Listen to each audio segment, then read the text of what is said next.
Welcome to another edition of a Union County Conversation, a show that helps you understand Union County government and its services. I'm Meg McElwain.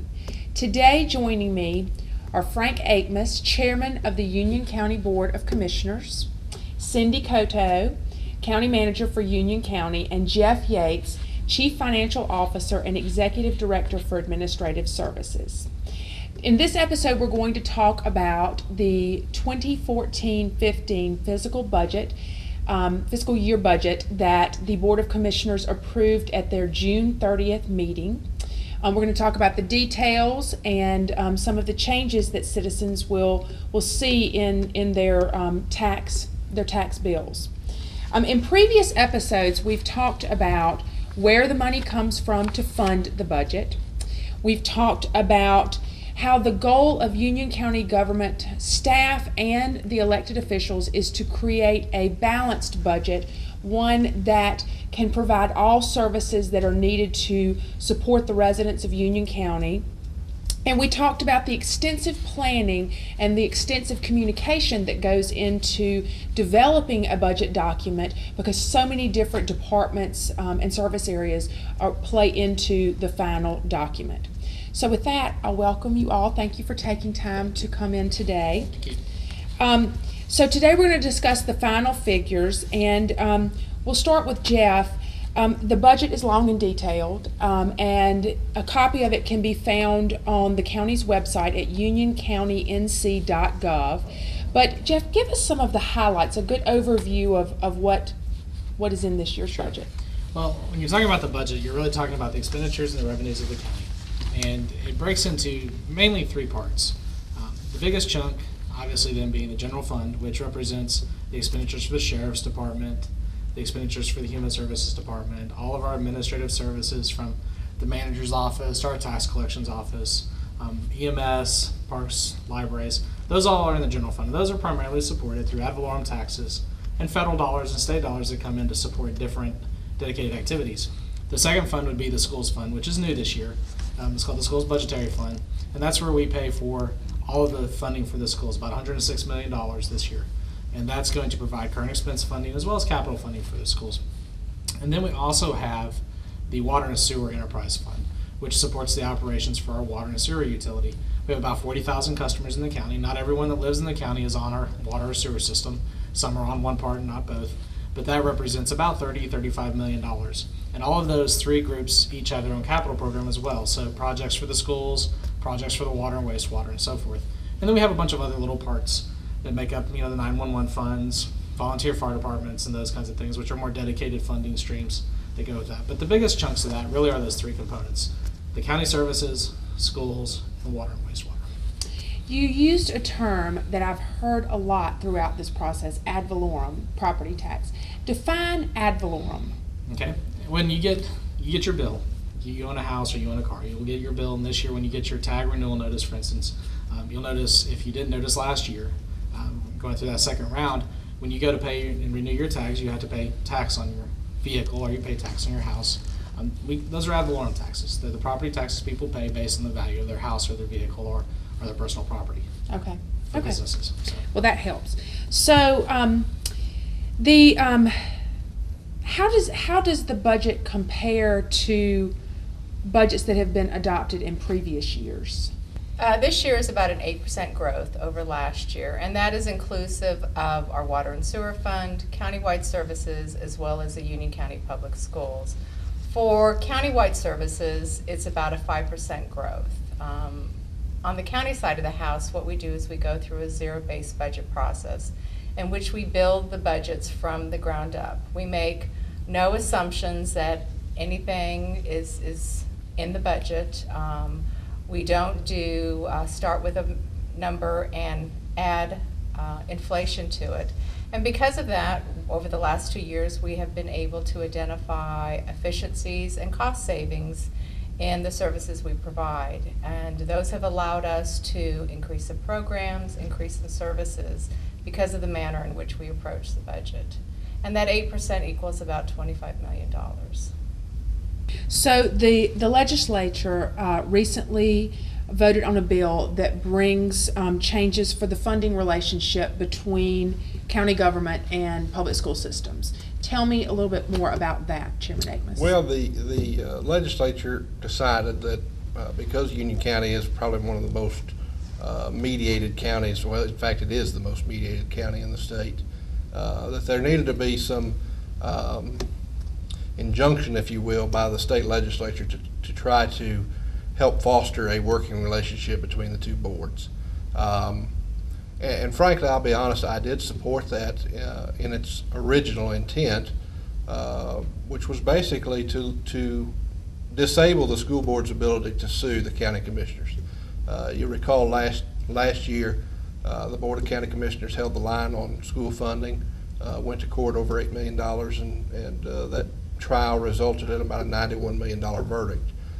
We immediately heard from a number of staff and employees of Union County Public School, as well as parents, who demanded that we not appeal the case, that we raise the taxes, that we pay the $91 million. And frankly, I felt at that time, and I still feel today, that that would have been the wrong route for us to go. So through conversations with our legislature, it was they had agreed to pass a bill that would limit their ability to file a lawsuit. What actually resulted, though, was something very different. Yes, it put a moratorium on the ability of the school board to sue the county, but it also took away the ability for the county commissioners to provide any oversight to that level of funding. So whereas in years past we had exercised the right to allocate funds down to a purpose or a project or a function code, to dictate basically that the money that we give the schools needs to be spent in X manner. Essentially what happened with the bill that was passed, the legislation that went through, was we were told this is the amount of money that you're going to give them and you will have no oversight. And that was not only for this year, for the current year's funding, but that will also include, if I'm not mistaken, the next 2 years. So for the next 2 years, we know what our level of funding is going to be.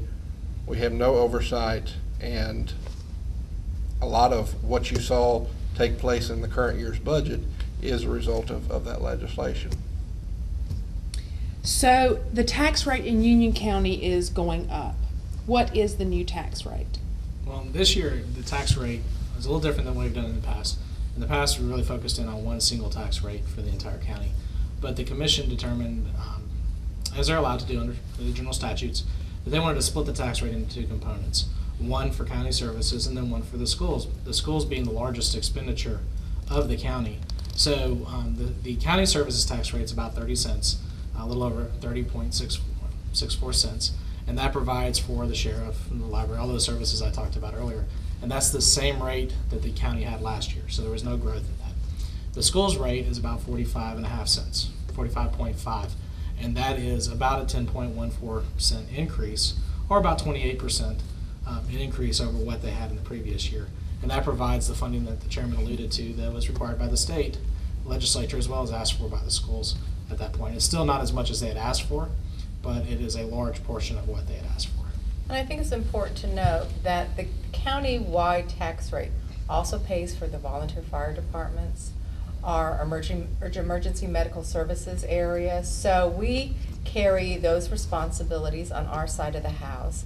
We also carry the debt service, which is about $45 million for the school system under the county-wide tax rate. That is not shown in the public schools tax rate.